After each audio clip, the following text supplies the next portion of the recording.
প্রায়ই ঈশ্বর তাঁর বাক্যে বলেন যে তিনি তাঁর পবিত্র নামের জন্য কাজ করেন। তার অর্থ হল তিনি তাঁর নিজের কাজ বা কাজের দ্বারা তাঁর চরিত্র বা সত্তার মহিমাকে উন্নীত করেন। ঈশ্বরের মতো তাঁর নিজের নাম উচ্চারণ করার অধিকার কারো নেই। সর্বোপরি এমন কেউ নেই যাকে দূর থেকেও তাঁর সাথে তুলনা করা যায়। স্বভাবতই ঈশ্বর তাঁর নাম বা মহিমা রক্ষা করেন। তাঁর নামকে কোনো কিছু বা অন্যায়ের সাথে যুক্ত করা খুবই আপত্তিকর। আমাদের নিজেদের নাম সম্পর্কে আমরাও একই অনুভব করি, কিন্তু তাঁর নামকে সম্মান করা কেবল তাঁর কাছে আনন্দদায়ক নয়, এটি প্রমাণিত যে তাঁর নাম আমাদের জন্য এবং আমরা যাদের সাথে বাস করি তাদের জন্য আশীর্বাদের উৎস। স্বাগতম প্রিয় বন্ধুরা, আমরা আজ এখানে জড়ো হওয়ার সাথে সাথে আমরা এমন কিছু অধ্যয়ন করব যা ঈশ্বরের কাছে মূল্যবান। এটাই তার পবিত্র নাম, আর তাই শিরোনামটি সহজভাবে হবে আমার নামের সম্মান করো। 10টি আজ্ঞার মধ্যে তৃতীয়টিতে এটাই ঈশ্বরের আজ্ঞা, তুমি তোমার ঈশ্বর সদাপ্রভুর নাম অনর্থক লইও না, কেননা যে কেহ তাহার নাম অনর্থক নেয় প্রভু তাকে নির্দোষ রাখবেন না। যাত্রাপুস্তক 20 অধ্যায়ের 7 পদ। সুতরাং আমরা তৃতীয় আজ্ঞার বিবরণ বিবেচনা করার আগে আসুন তৃতীয় নীতি গ্রহণ করি, যা ঈশ্বরের বিধানের ক্ষেত্রে প্রযোজ্য। আর এই নীতিটি হল যে ঈশ্বরের বিধান তার অভিহিত মূল্যে নিজেকে উপস্থাপন করার চেয়ে অনেক বেশি। আনুষ্ঠানিকভাবে এর অর্থ ঈশ্বরের আজ্ঞা আধ্যাত্মিক, তাদের গভীরতা রয়েছে যা আমাদের বুঝতে হবে যদি আমরা সত্যি ঈশ্বরের আদেশের পূর্ণতা বুঝতে চাই। সহজভাবে এর মানে হল যে আপনি 10টিতে যে কয়েকটি শব্দ খুঁজে পান তার চেয়ে এই আজ্ঞাগুলিতে অনেক বেশি বিষয় সামিল করা আছে। উদাহরণস্বরূপ আসুন ষষ্ঠ আজ্ঞার একটি উদাহরণ নেওয়া যাক। তুমি হত্যা করো না। এখন এটি আক্ষরিক রূপে গ্রহণ করে। আমরা বেশিরভাগই আশা করি আমরা খুনি নই, যে আমরা কাউকে হত্যা করেছি এবং এর ফলে ষষ্ঠ আজ্ঞা ভঙ্গ করেছি। তবুও পর্বতের উপদেশে যিশুর শিক্ষা খুব স্পষ্ট করে যে কেবল সেই শব্দগুলির চেয়ে ষষ্ঠ আদেশে আরও অনেক কিছু রয়েছে। হত্যা, হ্যাঁ, আমরা ষষ্ঠ আজ্ঞা ভঙ্গ করি, যেমন আপনি ভবিষ্যতের বক্তৃতায় দেখতে পাবেন, অনেক সহজ বা অনেক বেশি, আমাদের ধারণার চেয়েও অনেক বেশি। উদাহরণস্বরূপ, যখন আমরা কারো আত্মাকে চূর্ণ করি, তাকে ছোট করি, বা একজন ব্যক্তির সত্তাকে আহত বা হত্যা করা যায়। সুতরাং প্রতিটি আজ্ঞা আক্ষরিক পাঠের চেয়ে অনেক বিস্তৃত এবং অনেক গভীরে যায়। দ্বিতীয় আজ্ঞাটি স্মরণ করুন, যা আমরা শুধু দেখেছি। ঈশ্বর আমাদের শুধুমাত্র পাথরের প্রতিমা তৈরি করতে নিষেধ করেন না, মানসিক ছবিও তৈরি করতে নিষেধ করেন। প্রতিটি আজ্ঞাতে আমাদের উপলব্ধি, আমাদের ইচ্ছা, আমাদের স্নেহ, আমাদের উদ্দেশ্য, আমাদের কল্পনা অন্তর্ভুক্ত রয়েছে। যেসব আমাদের হৃদয়, আমাদের কথা, আমাদের অঙ্গভঙ্গি এবং অবশেষে আমাদের কর্মের গভীরে নিহিত রয়েছে।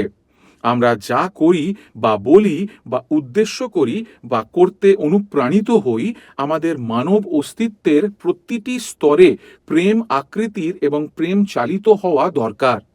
পৌল যখন রোমীয় 7 অধ্যায়ে লেখেন যে বিধান হল আধ্যাত্মিক, তখন তিনি এটাই বোঝাতে চেয়েছিলেন। এটিও সেই বিধানের এই গভীরতা যা যিশুর মনে আছে যখন তিনি আমাদেরকে মথি 5 অধ্যায়ে শিক্ষা দেন যে আমাদের ধার্মিকতা যদি শাস্ত্রবিদ এবং ফরিসীদের ধার্মিকতার চেয়ে গভীরে না যায় বা অতিক্রম না করে, আমরা কোনোভাবেই স্বর্গের রাজ্যে প্রবেশ করতে পারবো না। এখন প্রতিটি আদেশের এই গভীরতা অবশ্যই আমাদের কাছে অবাক হওয়ার মতো নয়।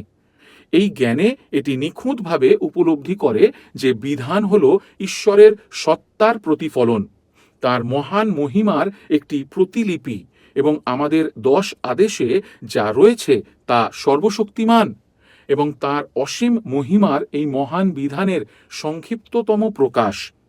সুতরাং এটি হল তৃতীয় নীতি, যে বিধানটি আধ্যাত্মিক। তার অভিহিত মূল্যের তুলনায় অনেক বিস্তৃত। আচ্ছা, এখন তৃতীয় আজ্ঞাটি বিবেচনা করা যাক। একজন ব্যক্তি হিসাবে আমার নিজের নাম সম্পর্কে যদি ঈর্ষান্বিত হই, তা কি আমরা ভুল করব? যখন আমাদের নাম একটি নেতিবাচক বা অবমাননাকর উপায় উল্লেখ করা হয় বা অপবাদ দেওয়া হয়, তখন আমাদের মধ্যে কার অনুভূতি ভালো লাগে? আমরা বিরক্ত বোধ করি, আমরা ব্যথা অনুভব করি। কেউ আমাদের নামের সাথে এমন করলে আমরা অপমানিত বা অসম্মানিত বোধ করি। কেন? কারণ সেই নামটি আমাদের, এটি আমার পরিচয়। যদিও আমাদের নামটি আসলে আমাকে অন্য মানুষের থেকে আলাদা করার একটি শব্দ, অন্তত আমাদের বেশিরভাগ নাম এইভাবেই আমাদের দেওয়া হয়। কিন্তু ঈশ্বরের জন্য এটি আর কতই না সত্য। তার নাম শুধুমাত্র নিজেকে ছাড়া অন্য দেবতার পার্থক্যের জন্য দেওয়া হয়নি। তার নাম প্রত্যাদেশ। তার নাম হলো আমাদের ঈশ্বর এবং সৃষ্টিকর্তার পরিচয়, এবং সেই জন্য যখন ঈশ্বর তার নামগুলির মধ্যে নিজেকে প্রকাশ করেন, তিনি আমাদের জানান তিনি কে। আমাদের মহান সম্মানের সঙ্গে ঈশ্বরের সেই নাম ব্যবহার করতে হবে। সুতরাং তৃতীয় আজ্ঞাতে ঈশ্বর প্রকাশ করেন যে সর্বোপরি ঈশ্বরকে আপনার সমস্ত হৃদয়, মন এবং শক্তি দিয়ে প্রেম করা হলো যে আমরা তার নাম অত্যন্ত যত্ন সহকারে, শ্রদ্ধা ও শ্রদ্ধার সাথে ব্যবহার করি। সুতরাং আমি প্রস্তাব করি যে আমরা 4টি প্রশ্ন দেখে তৃতীয় আজ্ঞার বিবরণ বিবেচনা করি। প্রথমত, কেন ঈশ্বরের নাম সম্মানজনকভাবে ব্যবহার করা এত গুরুত্বপূর্ণ? দ্বিতীয়ত, নিরর্থকভাবে ঈশ্বরের নাম ব্যবহার করার অর্থ কি? তারপর তৃতীয়ত, আপনি কিভাবে তা করবেন? আর চতুর্থত, আমরা কিভাবে নামটি সম্মানের সাথে ব্যবহার করব? সুতরাং এই আজ্ঞার ইতিবাচক দিক। তাহলে প্রথমে, কেন ঈশ্বরের নাম সম্মানজনকভাবে বা শ্রদ্ধার সঙ্গে ব্যবহার করা এত গুরুত্বপূর্ণ? কারণ এটি প্রতিফলিত করে যে আপনি এবং আমি চিনতে পারি যে ঈশ্বর কে, তা হলো প্রথম আজ্ঞা, এবং তিনি কেমন, সেটা হলো দ্বিতীয় আজ্ঞা। এটা উপলব্ধি করা গুরুত্বপূর্ণ যে তৃতীয় আজ্ঞাটি সমস্ত 10টির মধ্যে বিচ্ছিন্নভাবে দাঁড়ায় না, তবে তৃতীয় আজ্ঞাটি প্রথম এবং দ্বিতীয় আদেশের বহিঃপ্রবাহ। যখন আমি চিনতে পারি না যে ঈশ্বর কে, এটি প্রথম। যখন আমি আমার আরাধনায় ঈশ্বরকে প্রতিফলিত করি না, এটি দ্বিতীয়। আমি কিভাবে ঈশ্বর বা ঈশ্বর সম্পর্কে কথা বলি তা প্রকাশ করা হবে, এটি তৃতীয়। আমাকে এটি উদাহরণের সঙ্গে ব্যাখ্যা করতে দিন। আসুন বিবেচনা করি যে আমি ঈশ্বরকে কিছু সীমিত সত্তা হিসাবে দেখি।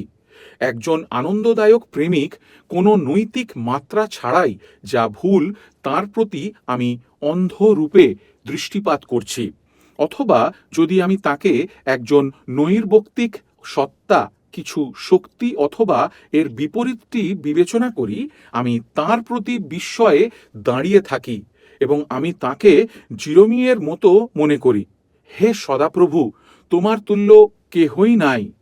তুমি মহান, তোমার নামও পরাক্রমে মহৎ। জেরেমিয়া 10 অধ্যায়ের 6 পদ। তিনি তার চিন্তাধারায় ঈশ্বরের প্রশংসা করেন। এখন কিভাবে এটি এই ভিন্ন উপলব্ধি ঈশ্বরের প্রতি ভিন্ন বিশ্বাসকে প্রতিফলিত করবে? আমি কিভাবে তার সম্পর্কে কথা বলি, আমি কিভাবে তার নাম উল্লেখ করি, তাতে এটি আমাকে কিভাবে প্রভাবিত করবে? আপনি জানেন, ঈশ্বর যদি এক প্রকার নিরীহ দাদু, তবে কেন তার নাম নিয়ে উদ্বিগ্ন হব? কিন্তু অন্যদিকে আমি যদি ঈশ্বরকে উচ্চতম, পবিত্র, সর্বশক্তিমান, স্বর্গ ও পৃথিবীর অসীম স্রষ্টা বলে মনে করি, যার উপস্থিতিতে এমনকি পাপহীন স্বর্গদূতেরাও নিজেদেরকে ঢেকে রাখার জন্য প্রয়োজন বোধ করে, তাহলে তা প্রতিফলিত হবে যে আমি কিভাবে তার নাম ব্যবহার করি। আর প্রভু ঈশ্বরের নামের অসম্মান করার সুদূর প্রসারী পরিণতি রয়েছে। ঈশ্বর তৃতীয় আজ্ঞাতে যোগ করেছেন যে যারা তার নাম নিরর্থক ব্যবহার করবে, তিনি তাদের নির্দোষ রাখবেন না। তিনি তার নামের অসম্মানের শাস্তি দেবেন এবং এটি ইতিমধ্যে এই জীবনে এবং পরকালেও অনুভব করা হবে। সুতরাং আসুন এটির সম্পর্কে চিন্তা করি। আমরা যখন অসতর্কভাবে এবং সচেতনভাবে তাঁর নামের অপব্যবহার করি, তখন কী ধরনের শাস্তি ভোগ করতে হবে? ঈশ্বর কি কেবল তাঁর মহিমান্বিত নামকে রক্ষা করার জন্যই অস্তিত্বে আছেন, নাকি ঈশ্বরও ভাবছেন যে আমি যখন তাঁর নাম নিরর্থক ব্যবহার করি তখন আপনার এবং আমার কি ঘটবে? প্রকৃতপক্ষে তিনি এটি ভাবছেন। আপনি যখন অসম্মানজনকভাবে আপনার বাবা, মা, পত্নী, বন্ধুর নাম ব্যবহার করেন, তখন তাদের সঙ্গে আপনার সম্পর্কের কি হয়? সম্পর্কের অবনতি ঘটে। সেখানে দূরত্ব হওয়ার সম্ভবত আরও বেশি হয়। আচার ব্যবহার খারাপ হয়ে যায়। এখন যদি এটি মানুষ এবং মানুষের মধ্যে ঘটে, তবে এটি ঈশ্বর এবং আমাদের মধ্যেও ঘটে। আর এখন আমি আমার কথায় এবং কাজে ঈশ্বরের নামকে অসম্মান করি, আমি অসন্তুষ্ট করি, আমি প্রভু ঈশ্বরকে দুঃখিত করি। আর কি হয়? তিনি আপনার সম্মুখে ঘুরে দাঁড়াবেন। তিনি নিজেকে আপনার থেকে সরিয়ে নেবেন। তিনি আপনাকে প্রত্যাহার করবেন। এর চেয়ে বড় বিচার আমরা এই জীবনে অনুভব করতে পারি না। যখন ঈশ্বর আমাদের থেকে দূরে সরে যান এবং নিজেকে আমাদের থেকে দূরে সরিয়ে রাখেন। আপনি যদি রোমিও 1 অধ্যায় পড়েন, আপনি দেখতে পাবেন যে সেখানে লেখা আছে পৌলের দিনের সংস্কৃতির বিষয়। ঈশ্বর তাদের ছেড়ে দিয়েছেন। তিনি তাদের একটি ক্রমবর্ধমান দুষ্ট জীবনধারায় যেতে দেন, যা সম্পূর্ণরূপে নিজেকে ধ্বংস করে দেয়। আপনি দেখতে পাচ্ছেন, আমরা যখন তার নামকে সম্মানের সূত্রে ধরে রাখি না, তখন আমাদের কি হয় তা নিয়ে ঈশ্বর উদ্বিগ্ন। ঈশ্বরের নাম অপবিত্র করা অন্যান্য পাপের একটি পথ অনুসরণ করে। এটা আমাদের হৃদয়কে ঈশ্বরের প্রতি এবং তার বিরুদ্ধে বিদ্বেষপূর্ণ করে তোলে। এটি তাঁর কর্তৃত্বকে অবজ্ঞার দিকে নিয়ে যায়। আমরা আদালতে শপথ করি বা আমরা একে অপরকে প্রতিশ্রুতি দিই, তা এই দৃঢ় শপথের শক্তিকে ক্ষয় করে। এটি প্রতিটি প্রার্থনাকে উপহাসের এক ক্রিয়াতে পরিণত করে এবং আমাদের চারপাশের সমস্ত পরিবারকে কলুষিত করে। যেমন জিরোমীয় 23 অধ্যায়ের 10 বলে, অভিশাপের কারণে দেশ শোক করিতেছে। সুতরাং আমরা যদি সংক্ষেপে বলি, ঈশ্বরের নামকে অসম্মান করা অথবা পাপের সেবা করা হবে। এটি অকৃতজ্ঞতা, বিদ্রোহ এবং অধার্মিকতার পালিত পিতামাতা। ঈশ্বর এটি তৃতীয় আজ্ঞাতে বলেন, যখন তিনি এই বাক্যগুলি দিয়েছেন যে তোমার ঈশ্বরের নাম অনর্থক লইও না। তাহলে আসুন আমরা দ্বিতীয় বিষয়টি বিবেচনা করি। ঈশ্বরের নাম অনর্থক ব্যবহার করার অর্থ কি? হিব্রু শব্দ ভেইন এর অর্থ হল অহেতুক, অবিবেচক, অসামঞ্জস্যপূর্ণ। তাই ঈশ্বর আজ্ঞা দেন যে আমরা তাঁর প্রতি আমাদের ভালোবাসা প্রকাশ করি এমন শব্দে যা প্রতিফলিত করে যে আমরা তাকে অত্যন্ত পবিত্র মনে করি। আমরা তাকে সম্মান করি যে তিনি আমাদের কাছে প্রিয় এবং আমাদের দৃষ্টিতে মহিমান্বিত। সুতরাং আমরা যারা আমাদের দৈনন্দিন কথোপকথনে সর্বত্র ঈশ্বরের নাম ছড়িয়ে ছিটিয়ে দিই, তারা ঈশ্বরের নামের প্রতি সুবিচার করছি না। আমরা যখন অকৃত্রিমভাবে এবং অতিমাত্রায় আর চিন্তাহীনভাবে ঈশ্বরকে উল্লেখ করি, তখন আমরা অবজ্ঞার জন্ম দিই, কারণ অতি পরিচিতি অবজ্ঞার জন্ম দিতে পারে। আমরা একটি নৈমিত্তিক এবং একটি উদাসীন আর একটি সাধারণ মনোভাব সৃষ্টি করে ফেলব সেই ঈশ্বরের জন্য, যিনি একটি পবিত্র সত্তা। আর আমি তার সাথে একমত, যিনি বলেছিলেন যে যারা ঈশ্বরের নাম ব্যবহার করে নৈমিত্তিক উপায়ে এই নৈমিত্তিক মনোভাব প্রদর্শন করে, তারা আমাদের যে কোনো আধ্যাত্মিক বিশ্বাস যা তারা মেনে চলে তার চেয়ে অনেক বেশি কিছু প্রকাশ করে। এখন আমরা ধাতুকে চিনতে পারি যখন আমরা এটিকে স্পর্শ করি, তখন ঝনঝন শব্দের মাধ্যমে, এবং আমরা মানুষকে জানি তারা যেভাবে ঈশ্বরের কথা বলে।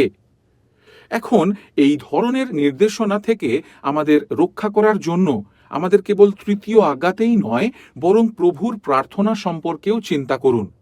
যেমন যিশু তাঁর শিষ্যদের প্রথম আবেদনে নির্দেশ দিয়েছেন, তোমার নাম পবিত্র বলিয়া মান্য হোক।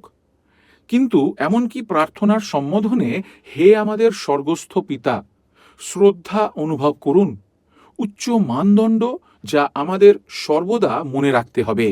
এমনকি যখন আমরা আমাদের পিতার সাথে কথা বলি, তিনি এখনও স্বর্গে আছেন। আর পবিত্র আপনার নাম।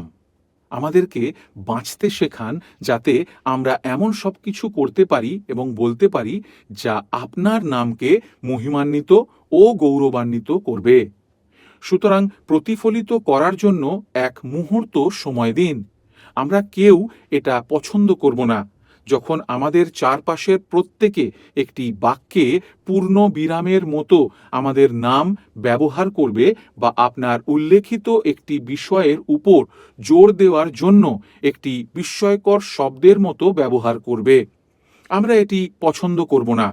অথবা আপনি যদি একজন পিতামাতা বা একজন শিক্ষক বা অন্য কোনো কর্তৃপক্ষের ব্যক্তিত্ব হন এবং আপনি যাদের নেতৃত্ব দেন তারা আপনার নামকে অসম্মানের সাথে উল্লেখ করেন, যেন আপনি কেউ নন, যেন আপনি অস্তিত্বহীন, তখনও আমরা সেটি পছন্দ করব না।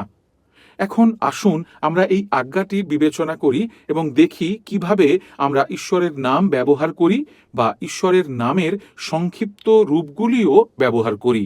আমরা কি সম্মানের সাথে ব্যবহার করছি? তাহলে আমরা কিভাবে তার নাম নিরর্থক ব্যবহার করছি? এটির জন্য আপনার কাছে প্রধানত তিনটি উপায় আছে। প্রথমত, ঈশ্বর বা এমনকি ঈশ্বর সম্পর্কে অসম্মানজনকভাবে উল্লেখ করে বা কথা বলে। দ্বিতীয়ত, এটি অসম্মানজনক সংযোগে ঈশ্বরের কাছে আবেদন করার মাধ্যমে। এবং তৃতীয়ত, সম্মানের সাথে তার নাম বহন করতে ব্যর্থ হওয়া। এখন আমি সংক্ষেপে সেগুলি পর্যালোচনা করি। প্রথমত, যখন আমরা তাকে অসম্মানজনকভাবে উল্লেখ করি তখন আমরা নিরর্থকভাবে তার নাম গ্রহণ করি। এখন সবচেয়ে সাধারণ উপায় হল ঈশ্বর বা যিশুর নাম ব্যবহার করা, বা তাঁর গুণাবলী যেমন হে ঈশ্বর, অথবা তাঁর শিরোনাম ওহো আমার প্রভু, এমনভাবে যা অর্থহীন ও অহেতুক। আরাধনার সঙ্গে এর কোনো সম্পর্ক নেই। এটি কেবল আমাদের বক্তৃতার একটি দৈনিক অংশ হিসাবে উল্লেখ করা হয়েছে, যার সত্যই স্বীকৃতি বা সম্মান অথবা আরাধনা করার সাথে কোনো সম্পর্ক নেই। এখন কিছু লোক আচ্ছা ঈশ্বর আপনাকে আশীর্বাদ করুন বা প্রভুর প্রশংসা করুন বা আমেন বলার প্রথার মধ্যে রয়েছে, সত্যিকারের গম্ভীরতা এবং অভিপ্রায়ের ধারণা ছাড়াই, কিন্তু এটি একটি বাক্যাংশ হিসাবে ব্যবহার করে।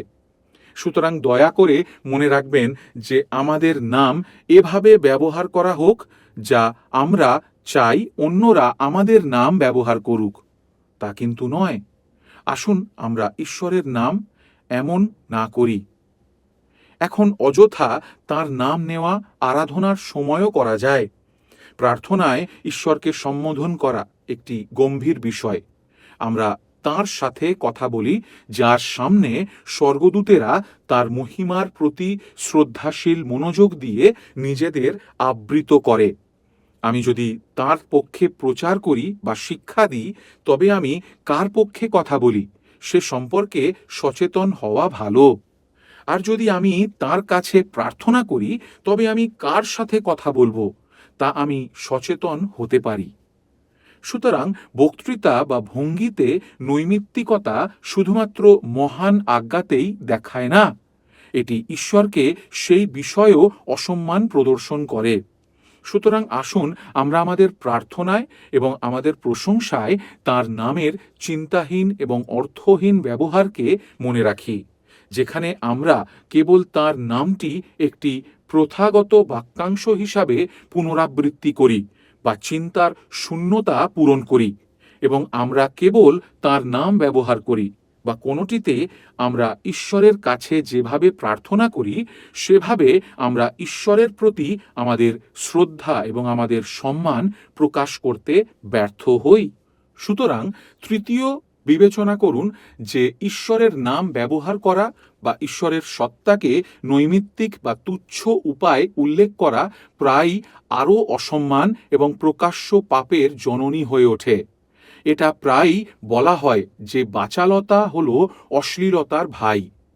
যখন আমি সম্মান হারাবো, আমি অন্য সীমানার কথা ভুলে যাব, আর একটি পাপ পরবর্তী পাপে নিয়ে যায়। স্পষ্টতই আমরা যখন অভিশাপ দিই তখন আমরা নিরর্থক ঈশ্বরের নাম গ্রহণ করি।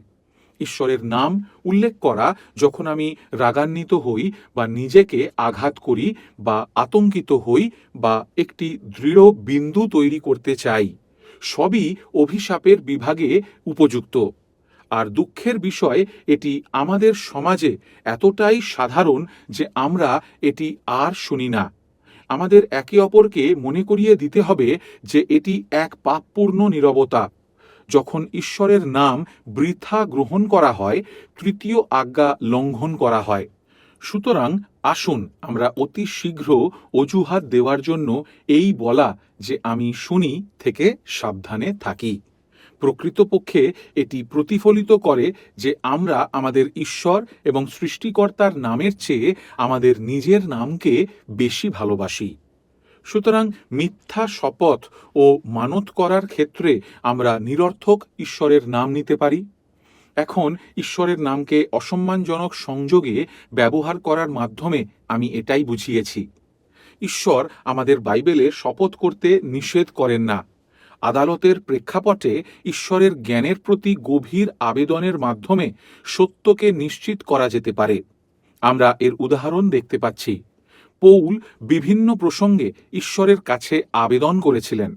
তাই শপথ করার সময় আমরা ঈশ্বরের সত্তাকে সম্মান করি, যে আমাদের এবং অন্যের মধ্যে বিচার করার ক্ষমতা রয়েছে, এবং আমরা যদি মিথ্যা কথা বলি তাহলে আমাদের শাস্তি পেতে হবে।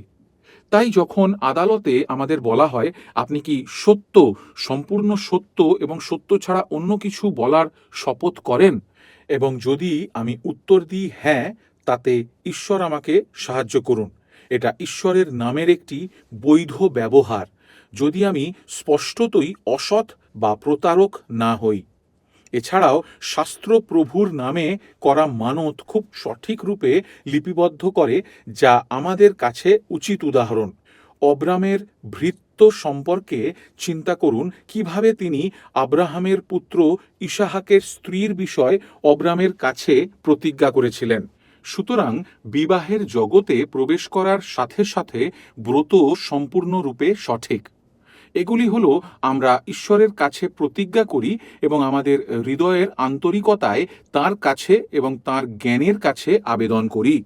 কিন্তু আমরা যখন তার জ্ঞান ও ক্ষমতার জন্য আবেদন করি আর শপথ করি, তখন আমরা ঈশ্বরের নামকে অসম্মান ও অবমাননা করি।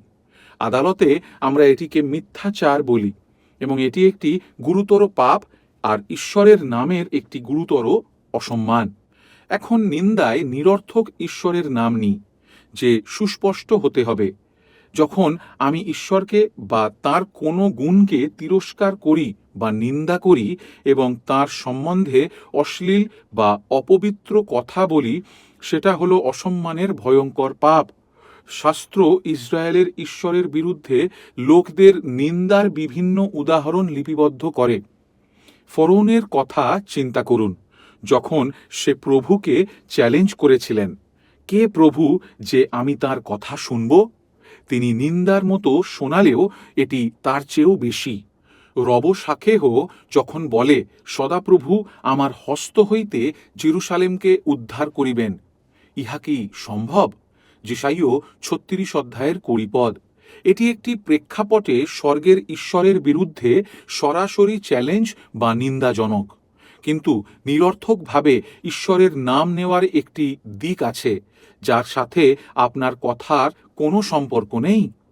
এটি আকর্ষণীয় যে হিব্রু ভাষায় শব্দ লইও, যা আমরা অন্তত বাংলায় তৃতীয় আজ্ঞাতে পাই, তুমি বৃথা তোমার ঈশ্বর সদাপ্রভুর নাম লইও না।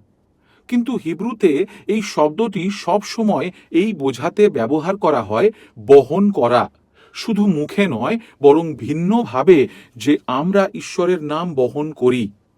আমাদের ঈশ্বরের নামে নামকরণ করা হয়েছে। ইসরায়েলীয়দের প্রায়ই এইভাবে উল্লেখ করা হয়, তারা ঈশ্বরের নাম বহন করে। আর নতুন নিয়মে বিশ্বাসী হিসাবে আমাদের মধ্যে একই কথা সত্য। যদিও এটি একটি ডাকনাম ছিল, আজ এটি একটি বর্ণনা খ্রিস্টান। আমরা খ্রিস্টের নাম বহন, আমরা তৃতীয় ঈশ্বরের নাম দ্বারা চিহ্নিত, পিতা, পুত্র এবং পবিত্র আত্মা। পুরাতন নিয়মে বারবার ঈশ্বর ইসরায়েল সম্পর্কে কথা বলেছেন যখন তারা পাপপূর্ণ কাজ করে এবং তার নাম অপবিত্র করে। এই বিষয়ে চিন্তা করুন। আমোস 2:7 সপ্তম আজ্ঞার বিরুদ্ধে একটি ভয়ঙ্কর পাপকে নির্দেশ করে, আর তবুও এটি তৃতীয়টির সাথে সংযুক্ত। এটি শুনুন, ঈশ্বর সেই ব্যক্তি এবং তার পিতাকে ভর্ৎসনা করেন যারা একই দাসীকে যৌন নির্যাতন করে, এবং তিনি আরও যুক্ত করেন, আমার নাম অপবিত্র করার জন্য। এটিকে সামরিক বাহিনীর একজন ব্যক্তি হিসাবে ভাবুন, যে তার দেশের নাম বহন করে এবং সে অসম্মানজনকভাবে কাজ করে। এমনকি শব্দ ছাড়াও এটি একটি কর্ম, নিজের দেশের নাম অসম্মান করে। সুতরাং আমরা একজন খ্রিস্টান হিসাবে যখন আমরা আমাদের জীবনে পবিত্রতা এবং ঈশ্বরের মহিমাকে প্রতিফলিত করি না, তখন আমরা নিরর্থকভাবে ঈশ্বরের নাম গ্রহণ করি। এটি আমাদের শেষ বিবেচনার দিকে নিয়ে যায়। কিভাবে আমরা সম্মানজনকভাবে ঈশ্বরের নাম ব্যবহার করব? সেরা উত্তরগুলির মধ্যে এটি পাওয়া যায় হাইডেলবার্গ ক্যাটেকিজমে। যদিও আমি প্রতিটি বক্তৃতায় এটি বলি না, আমি আপনাকে সকলকে হাইডেলবার্গ ক্যাটেকিজম বা ওয়েস্টমিনিস্টার ক্যাটেকিজম সংগ্রহ করতে এবং আজ্ঞাগুলির সাথে সম্পর্কিত বিষয়গুলি পড়ার জন্য অনুরোধ করব। হাইডেলবার্গ ক্যাটেকিজম প্রশ্ন 99 উত্তর দেয় তৃতীয় আজ্ঞা সম্পর্কে, যে আমরা ঈশ্বরের পবিত্র নামটি ভয় এবং শ্রদ্ধার ব্যতিরেখে ব্যবহার না করি, যাতে তিনি আমাদের দ্বারা যথাযথভাবে স্বীকার এবং আরাধনা প্রাপ্ত হন, আর আমাদের সমস্ত কথায় ও কাজে মহিমান্বিত হন।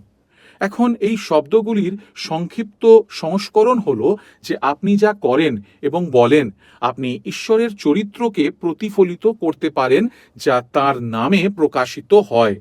সুতরাং যখন আমরা মথি 5:1-6 যিশুর প্রত্যাশা সম্পর্কে চিন্তা করি, আমাদের দীপ্তি মনুষ্যদের সাক্ষাতে উজ্জ্বল হোক, যেন তাহারা তোমাদের সৎক্রিয়া দেখিয়া তোমাদের স্বর্গস্থ পিতার গৌরব করে। এটি প্রকৃতপক্ষে তৃতীয় আজ্ঞা। এটি আমরা কিভাবে জীবনযাপন করি? আমরা যা করি তাতে তাঁর নামের মহিমা প্রতিফলিত হয়, আর তাই তারা পিতা ঈশ্বরের মহিমা দেখতে পারে। যে কেউ খ্রিস্টান নাম ধারণ করে, যিনি পিতার পুত্র বা কন্যা হিসাবে ঈশ্বরের মতো আচরণ করেন বা কথা বলেন, তিনি তৃতীয় আজ্ঞাকে সম্মান করছেন। যখন আমাদের নিন্দা করা হয় এবং আমরা তিরস্কার করি না, বরং নম্রভাবে তা গ্রহণ করি এবং অন্য গালটি ঘুরিয়ে দিই, যখন আমরা নিপীড়কের জন্য সত্যিকারের প্রার্থনা করি, আমরা ঈশ্বরের নাম বহন করি এবং তাকে সম্মান করি। সুতরাং এই আজ্ঞাগুলির বিশদ বিবরণ অন্বেষণ করা এক ধরনের আধ্যাত্মিক এক্স-রে, তাই নয় কি? এগুলি আমাদের জীবনের অনেক দিক প্রকাশ করে, যেখানে আমরা ভক্তিমূলকভাবে আমাদের ঈশ্বর প্রভুকে ভালোবাসতে ব্যর্থ হই। আর কেন আমরা বিধানের গভীরে তাকাবো এবং বিধানকে আমাদের মধ্যে এত গভীরভাবে দেখতে দেব? হাইডেলবার্গ ক্যাটেকিজম প্রশ্ন 115 আমাদের একটি খুব ভালো উত্তর দেয়, যা আমি পড়তে চাই। বিধানের এত গভীরে যাবেন কেন? যাতে আমাদের সমস্ত জীবনকাল আমরা আমাদের পাপপূর্ণ প্রকৃতিকে আরও বেশি করে জানতে পারি এবং এইভাবে খ্রিস্টে পাপের ক্ষমা এবং ধার্মিকতার জন্য আরও আন্তরিক হতে পারি। আর একইভাবে আমরা ক্রমাগত চেষ্টা করি এবং পবিত্র আত্মার অনুগ্রহের জন্য ঈশ্বরের কাছে প্রার্থনা করি, যাতে আমরা ভবিষ্যৎ জীবনে আমাদের কাছে প্রস্তাবিত পরিপূর্ণতায় না পৌঁছানো পর্যন্ত ঈশ্বরের প্রতিমূর্তিটির সাথে আরও বেশি সঙ্গতিপূর্ণ হতে পারি। তাই আসুন আমরা প্রার্থনা করি যে যখন আমরা প্রতিটি আজ্ঞার এই প্রকাশের দিকে তাকাই, তখন ঈশ্বরের পবিত্র আত্মা কেবলমাত্র যেন এটির মূল বিন্দুটি তুলে না ধরে, কিন্তু আমাদের হৃদয়কে দোষী সাব্যস্ত করে এবং আমাদের জীবনকে পবিত্র করে। আর সেই জন্য আসুন জিহুদার কথাগুলি চিন্তা করে একসাথে ঘনিষ্ঠ হই, যা উৎসাহজনক। জিহুদার পত্রের সমাপ্তি মহিমা জ্ঞাপক শব্দসমূহ অথবা বাক্যসমূহ আমাদের মধ্যে, যারা এই তৃতীয় আজ্ঞাটির মধ্যেও আমরা কিভাবে ব্যর্থ হই আর তার চাপ অনুভব করি, তাদের উৎসাহিত করে। তিনি লেখেন, যিনি একমাত্র ঈশ্বর আমাদের ত্রাণকর্তা, আমাদের প্রভু যীশু খ্রিস্ট দ্বারা তাঁহারই প্রতাপ, মহিমা, পরাক্রম ও কর্তৃত্ব হোক সকল যুগের পূর্বাবধি, আর এখন এবং সমস্ত যুগ পর্যায়ে হোক। আমেন। ধন্যবাদ। ঈশ্বর এই শব্দগুলি আশীর্বাদযুক্ত করুন। এই বক্তৃতায় আমরা বুঝতে পারলাম ঈশ্বরের বিধান আমাদের জন্য কতটা গুরুত্বপূর্ণ। আমরা ঈশ্বরের মহিমা দেখতে থাকব তার বিধানের দ্বারা। পরবর্তী অনুশীলনে আমরা চতুর্থ আজ্ঞার সম্বন্ধে দেখব।